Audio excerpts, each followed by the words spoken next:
Olá pessoal, nós estamos começando mais um programa Trocando Ideias. Um programa feito com muito carinho aqui pela Luz para o Caminho, LPC. Um programa da Igreja Presbiteriana de Pinheiros, em São Paulo. Uma igreja relevante, uma igreja abençoadora, pastoreada pelo reverendo Arival Dias Casimiro, um homem de Deus, um homem apaixonado pela pregação do Evangelho, pelo crescimento da igreja. Eu tenho o privilégio de ser colaborador no pastorado desta igreja. Uma igreja para você, uma igreja para a sua família.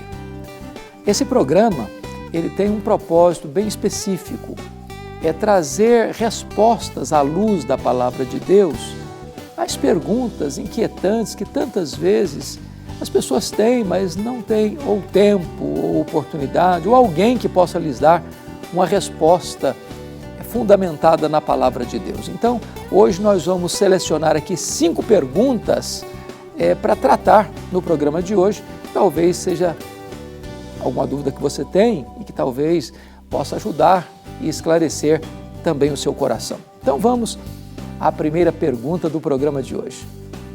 Pastor, como eu posso saber que a Bíblia é mesmo a palavra de Deus? Bom, Joyce, a sua pergunta é intrigante, porque tem muita gente que diz que papel aceita tudo, que a Bíblia é um livro comum, que a Bíblia é um livro como qualquer outro livro. Ao longo da história, Joyce, muitas foram as tentativas para se desacreditar a Bíblia. E os críticos chegaram, e a intolerância religiosa chegou, a Bíblia foi para a fogueira, a Bíblia foi queimada, a Bíblia foi proibida, mas a Bíblia ainda é o livro mais traduzido, publicado, lido e amado no mundo. E eu posso dizer para você que ela é a palavra de Deus por 3 razões assim bem básicas e bem rápidas. Primeiro, pela sua unidade na diversidade. São mais de 40 escritores num período de 1.100 anos, línguas diferentes, culturas diferentes, pessoas de estofos diferentes, e é uma plena harmonia no seu conteúdo. Isso é único. É o único livro que tem isso na história da humanidade, é a Bíblia. Segundo, por causa das profecias que se cumpriram. A Bíblia escreve a história antes dela acontecer. Nós chamamos isso de profecias.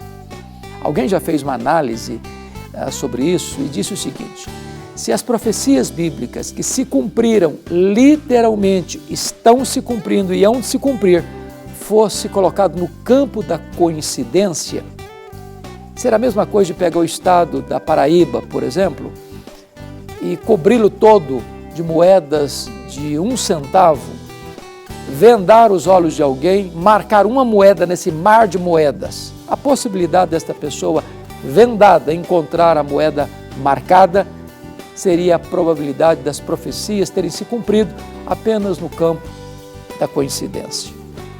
A terceira razão é que a Bíblia tem vida em si mesma. Ela é a própria voz de Deus. Quando as pessoas escutam, quando as pessoas ouvem, quando as pessoas leem este livro, a palavra de Deus é dirigida ao coração das pessoas e elas são transformadas. As pessoas são transformadas na cadeia, no campo de futebol, na rua, no hospital, em casa, no templo. Esta palavra é viva, é a palavra infalível, inerrante, suficiente, toda poderosa, a palavra do Deus vivo. Por isso, nós cremos que a Bíblia é a palavra de Deus. Segunda pergunta, vamos lá. Pastor Hernandes, a minha pergunta é simples. É possível ser um crente fiel? É possível ser um crente que vive debaixo da graça de Deus sem frequentar a igreja? Sendo um desigrejado? Ô Karina, sua pergunta é muito boa. Hoje nós estamos vivendo a época do pluralismo religioso, do inclusivismo religioso. Ao mesmo tempo, estamos vivendo a época em que as pessoas estão se decepcionando mais e mais com a igreja, com religião, com pregadores. E tem muita gente que tomou uma decisão. Agora eu vou ser crente, do meu modo, do meu jeito, não preciso de igreja, não preciso frequentar, não preciso participar, vou ser crente na minha casa, vou ser um desigrejado. Deixa eu dizer para você, isso é impossível. Não existe ovelha longe do rebanho segura. Não existe um membro do corpo fora do corpo. Não existe um ramo frutífero e vivo fora da vide, do tronco. Nós precisamos nos reunir. O que você precisa fazer é buscar uma igreja bíblica, que esteja comprometida com a verdade, que pregue com fidelidade a palavra de Deus, uma igreja que ensina a palavra de Deus com fidelidade e que viva em santidade.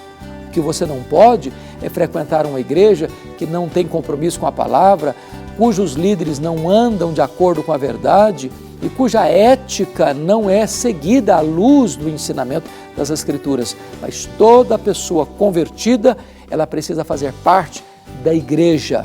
Ninguém pode contrariar esta orientação bíblica. A Bíblia diz que nós precisamos nos congregar e nos estimular mutuamente para andarmos com Deus, frutificando em toda boa obra. Vamos à terceira pergunta, vamos lá. Reverendo Hernandes, pode um crente fiel ter boas relações com a questão da política? Ô Zé Augusto, obrigado dessa pergunta. Tem muita gente que hoje diz assim, uma pessoa séria não entra em política. A política está podre e quem entra lá se corrompe. Deixa eu dizer uma coisa importante para você. Não é o meio que corrompe o homem. O homem não é produto do meio. Essa máxima não é plenamente verdadeira. É o meio que corrompe. Não é o meio que corrompe o homem, é o homem que corrompe o meio. O meio só revela os corrompidos. É muito importante que pessoas de bem, que pessoas íntegras, que pessoas honestas, que pessoas cristãs também entrem na política. Nós temos exemplos de homens do passado que participaram da política e foram influenciadores muito positivamente, como o caso de Daniel, como o caso de Neemias, como o caso de José do Egito. Homens que estavam lá, que não se corromperam, que influenciaram o seu meio, que foram uma bênção nas mãos de Deus. Agora, o grande problema hoje é que muitas pessoas que se dizem evangélicas entram lá sem preparo intelectual, sem compromisso com a ética e sem compromisso com o povo. Eu entendo que para uma pessoa participar da vida política tem que ter três características. Primeiro, ele precisa ter preparo. Segundo, ele precisa ter vocação. Terceiro, ele precisa ter uma vida comprometida com uma ética inegociável. Porque tem muitas pessoas que em nome de evangélico entram na política e envergonha o povo de Deus, porque são piores do que aqueles que não conhecem a Deus. Porque não tem vocação, não tem preparo e não tem compromisso com a ética. Se nós temos esses três elementos e uma pessoa cristã, evangélica, protestante e tem chamado para servir a Deus na política, deve participar da política sim e ser sal, ser luz, ser influenciador na nossa geração. Vamos à quarta pergunta do programa. Pastor Hernandes, eu tenho uma dúvida. Como um crente pode ser cheio do Espírito Santo? Ô Ricardo, obrigado por esta pergunta. A Bíblia diz que a plenitude do Espírito, ser cheio do Espírito, não é uma opção nossa, é um mandamento de Deus. Está escrito em Efésios 5,18 assim: e não vos embriagueis com vinho no qual há dissolução, mas enchei-vos do Espírito. A primeira coisa, Ricardo, que é importante, é que para ser cheio precisa se esvaziar. Nós não podemos encher um copo que já está cheio. Primeiro se esvazia de si mesmo, se esvazia do pecado, se esvazia da avareza, se esvazia da ganância, se esvazia do egoísmo, se esvazia do pecado. E então quando você está vazio, como aqueles vasos lá da mulher viúva, o azeite vai entornar, o azeite vai encher. A limitação nunca está em Deus, a limitação está em nós. Como é que você pode ser cheio do Espírito Santo? Você pode ser cheio do Espírito Santo buscando em oração, lendo a Escritura, adorando a Deus, fazendo a obra de Deus, porque o Espírito Santo não nos enche para ficarmos numa vida contemplativa. O Espírito Santo nos enche para nós fazermos a obra de Deus, para nós estarmos engajados no projeto de Deus.